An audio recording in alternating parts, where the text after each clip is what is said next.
Good evening, America. I would like to announce on this Monday evening that I shall be embarking on a continuation of my Reality Bites 2 script. Let's start at the scene in the bar. Troy's up on stage playing some songs with his band, and Michael's having some drinks with Vicky and Leilana. Troy finishes the set and begins talking to Michael, Leilana, and Vicky. My version of the scene is a rewrite, embellished by me to reflect my romantic and narcissistic desires. Excuse me, Leilana, what is Michael doing here? He decided to drop in. Nice said, Michael. I'm here to fly Leilana and I to New York City. I edited her documentary and I would like to premiere it at different theaters there. I didn't agree to that. I thought that after seeing what I did with your documentary, you would most certainly be interested in going with me to New York City to give people an opportunity to see what a wonderful filmmaker you are. I don't like what you have done with it at all. You edited out all the parts that are supposed to show the dramatic arc of my happiness, sadness, inner searchings, yearnings, life goals, romantic longings, and philosophical ruminations, and sensationalized it to make it marketable to Philistines.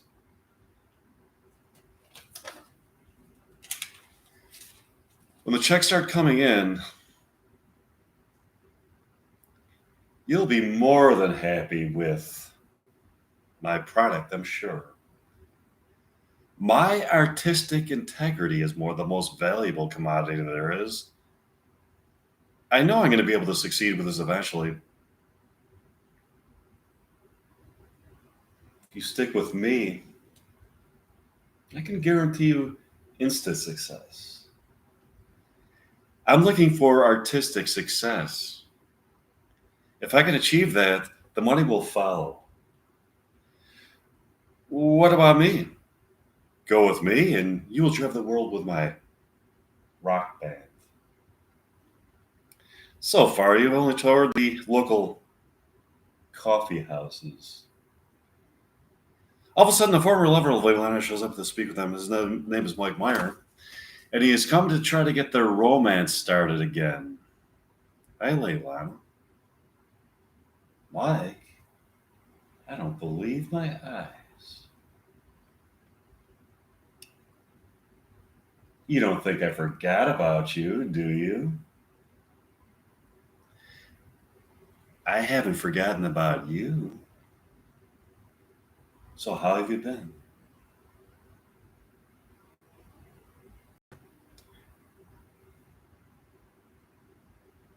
Who is this guy? Oh, pardon me, Troy. This is Mike. We go way back. What do you do, Mike? I'm in a rock band and I run a theater company. This evening, we're going to be putting in a performance of William Shakespeare plays. Would you like to come? Sure. I would like to tell you people something else that is very interesting.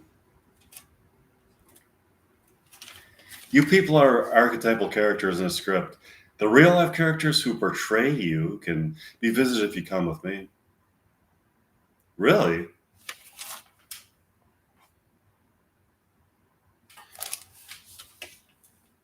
Yes, it's a fact.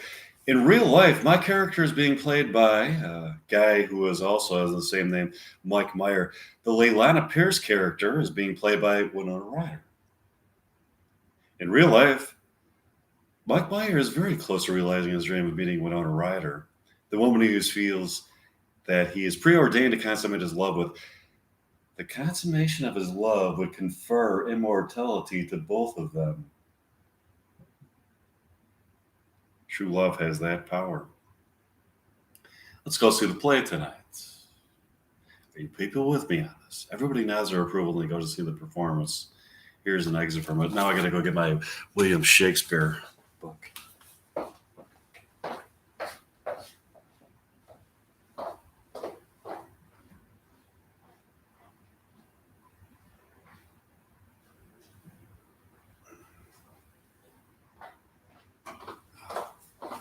Romeo and Juliet. Okay. Um,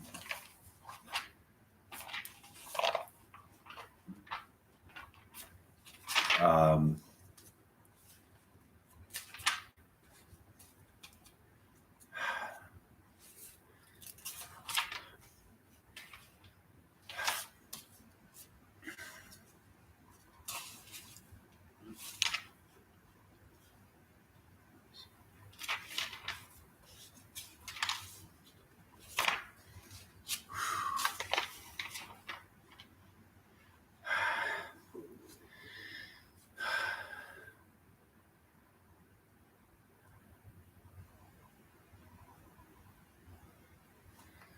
okay.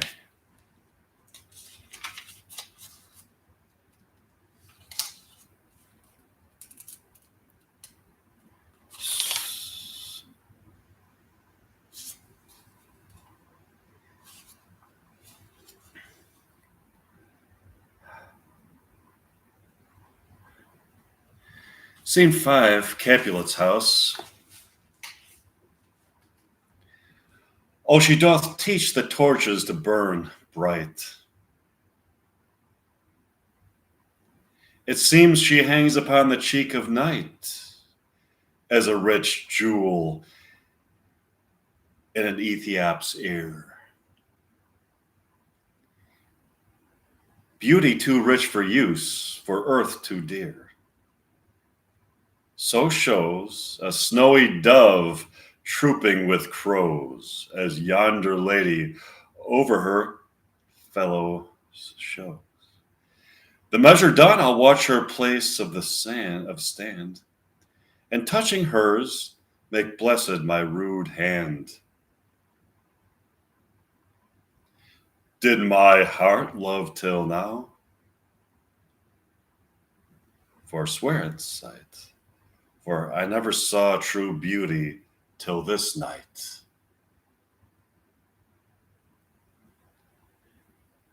This by his voice should be a Montague. Fetch me my rapier, boy. What dares the slave come hither covered with an antic face to fleer and scorn at our solemnity? Now by the stock and honor of my kin, to strike him dead, I hold it not a sin. Why, how now, kinsmen? Wherefore storm you so? Uncle, this is a Montague, our foe, a villain, that is hither come in spite, to scorn at our solemnity this night. Young Romeo, is it? 'Tis be that villain Romeo. Content thee, gentle coz. Let him alone. And bears him like a portly gentleman. And to say truth, Verona brags of him to be a virtuous and well-governed youth. I would not for the well of all of this town. Here in my house do him disparagement. Therefore be patient, take no note of him. Which show a fair presence, put off frowns, until beseeming semblance of a feast.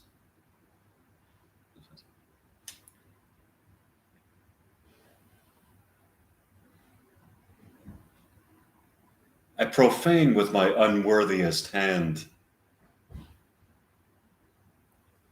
this holy shrine, the gentle fine in this. My lips, two blushing pilgrims, ready stand to smooth that rough touch with a tender kiss. Good pilgrim, you do wrong your hand too much which mannerly devotion shows in this. For saints have hands that pilgrims' hands do touch, and palm to palm is holy palmer's kiss.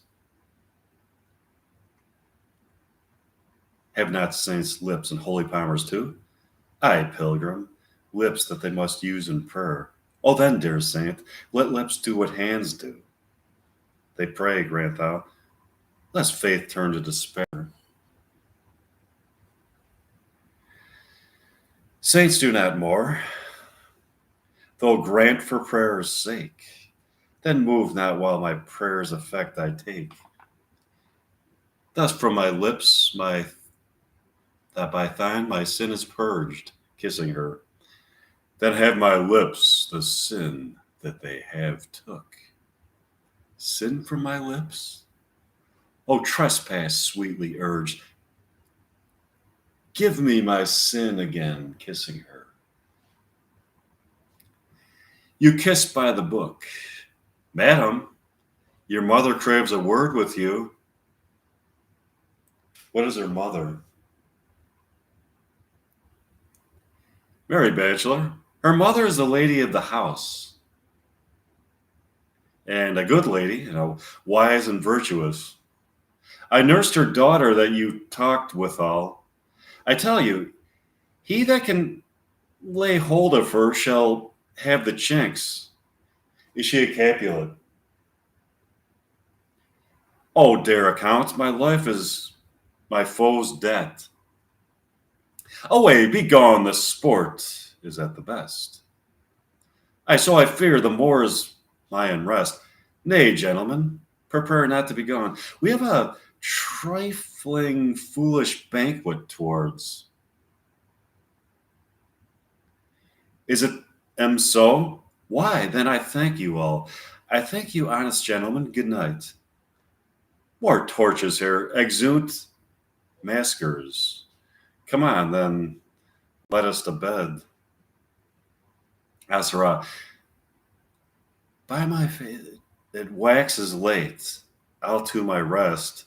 Exunt all but Juliet and nurse.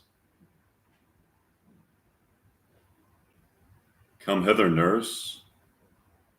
What is yon gentleman? The son and ear of Tiberio. What's he now that is going out of door? Or that I think be young Petruchio. What's that? What he that follows here that would not dance? I know not. Go ask him. Go ask his name if he be married. My grave is like to be my wedding bed.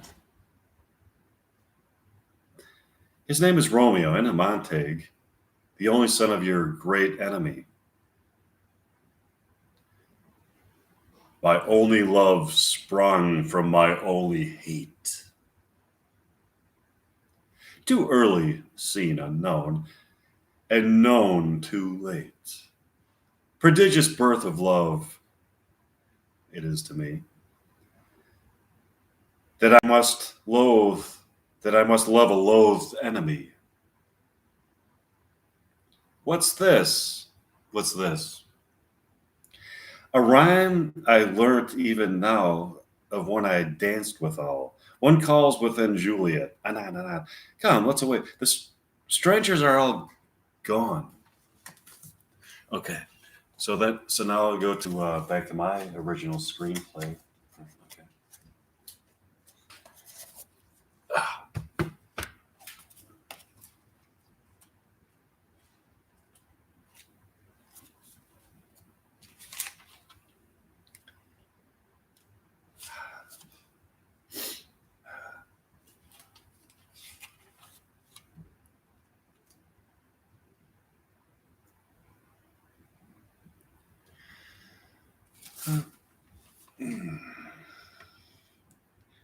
They thoroughly enjoyed the William Shakespeare performances that evening and gathered in front of the theater known as the Mystic Woods Theater to discuss the play that they had just seen. Mike walks up to Leilana to talk to her about it. So, Leilana, how did you like it? I thought it was spectacular. In particular, I enjoyed the Romeo and Juliet performance so much. I agree. It's amazing how they spoke in that era. The sophistication of their social interaction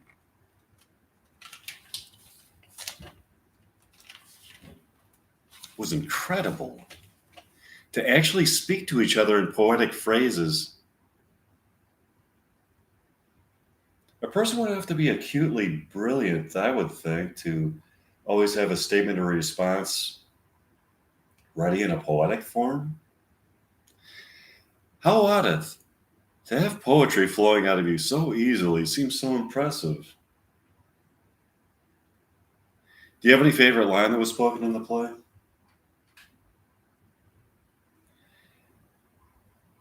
I like when Juliet starts to say that she is tempted to take back the love that she has given to Romeo. I like that too. The implication is that when love is taken back from a person and then given to them again, it is such a sublimely and gloriously numinous and pleasurable feeling to get the love that you lost back. It's like she took it away just so they could both feel the pleasure to rediscover each other. That's the genius of William Shakespeare. You know, understands the human psyche. Mike, it is so nice to be with a person that you can have a profound conversation with. And you love rock and roll too. I'm so glad you returned to me. Yeah, it's so cool, Leilana. We both love music, and we both love literature that was written centuries ago. Our love is immortal and crosses the boundaries of time. Boundaries that for us are only gateways into new corridors of enlightenment to explore.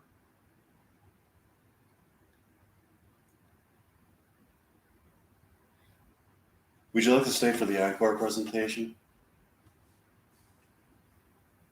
Definitely. This is wonderful. Mike and Leilana stayed for the encore presentation as the rest of the people went home. Here's an excerpt from it. Okay. Uh,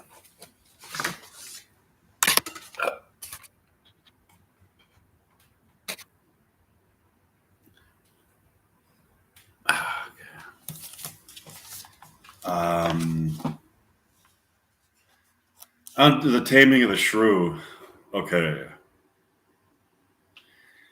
Um, First, I want to begin with the introduction by Dorothy Macmillan.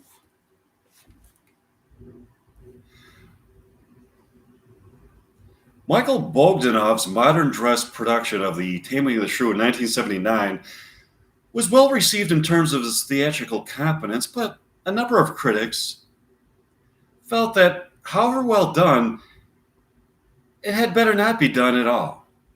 Michael Billington and The Guardian doubted that there was any reason to revive a play that seems totally offensive to our age and society. My own feeling is that that it should be put back firmly and squarely on the shelf. Suggestions of censorship, as it were, have at least the merit of indicating that the offending object is being taken seriously. Nor is Billington the first to find the shrew a peculiarly damning blot on Shakespeare's output. Shaw famously registered shame at the Lord of the Creation moral implied, and the wager and speech put into the woman's own mouth. The shrew has generally proved a bit of a facer for those who would claim that Shakespeare is a great universal genius with ideas that transcends the limitations of his time. Hence, the tendency of modern readings and productions either to imply that Shakespeare did not really acquiesce in the apparent patriarchal assumptions of the taming plot, nor the reductiveness about female charm implied in Bianca's defection from maidenly modesty, or to suggest that even if he did, The usefulness of the play for the 20th century is to expose the latent misogyny and brutality that still form the real infrastructure of our bien pensant, politically correct culture. One way of distancing Shakespeare from the implications of the taming plot has been to repair the broken frame of the play, increasing the significance of the sly plot by importing material from the anonymous The Taming of a Shrew, printed in 1594, and possibly a memorial reconstruction of a Shakespearean original. The taming and submission of Catherine can be then made to appear an unattainable and possibly rather vulgar male fantasy of domination, a dream of empowerment, not unlike the violent fantasies of Pirate Jenny in Brecht's Threepenny Opera. Alternatively, the play can be made to appear more coherent by privileging one or other of his generic modes. On the other hand, by ignoring the incipient psychological complexity in the treatment of Catherine in particular, she is, after all, not the favored child of her father and Bianca's. Butter wouldn't melt in her mouth demeanor might irritate more than a shrew.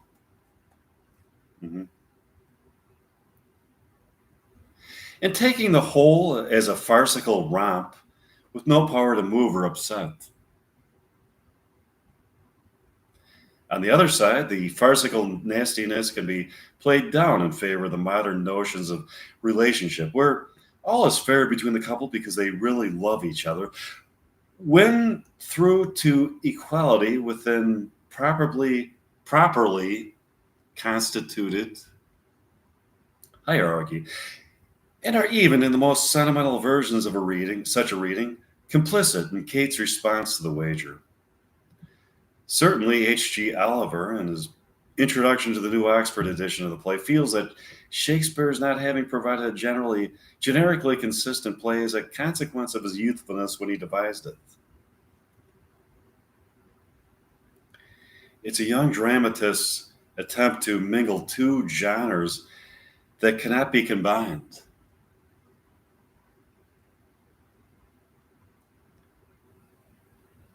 But if generic miscegnation is an effect of youth, then it is surprising to find it again in All's Well That Ends Well and Measure for Measure.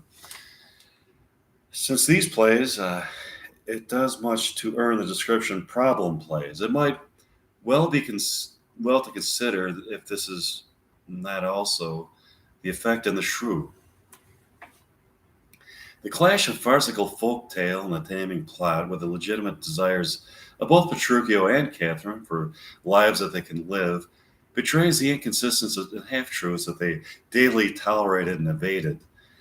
There seems to me no possible way of doubting that Shakespeare represents Catherine's speech of submission to an idealized hierarchy of gender relationships without irony. But he surely does not do so without thought or without demonstrating the worst that can be said about its potential for physical and psychological tyranny.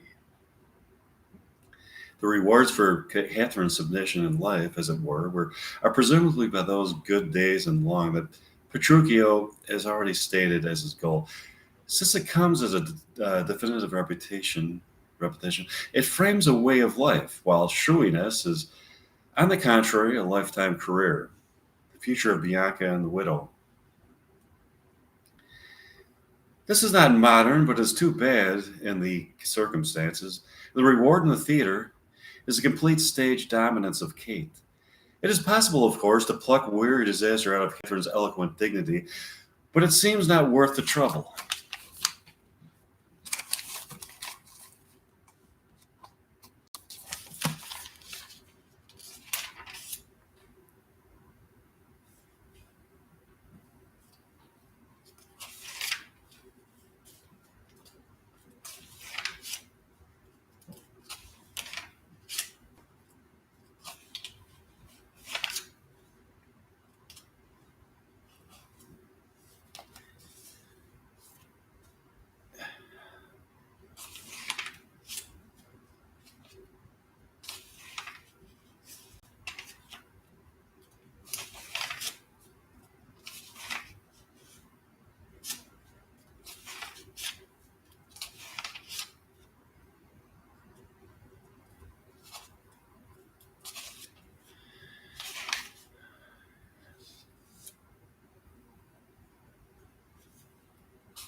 Scene one. Before an alehouse on a heath, enter hostess and slag. Oh, wait a minute. Okay, let's skip to another. Scene two. Um,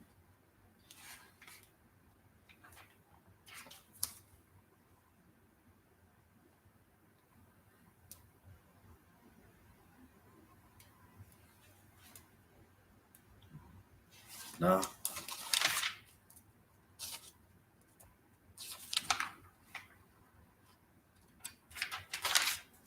Act two, scene one. Padua, Baptista's house. Good sister, wrong me not, nor wrong yourself, to make a bondmaiden a slave of you, that I disdain for the other. Okay, whatever. See,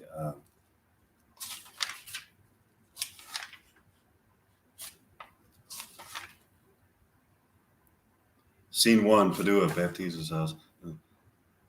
Um, okay, I'll see you soon.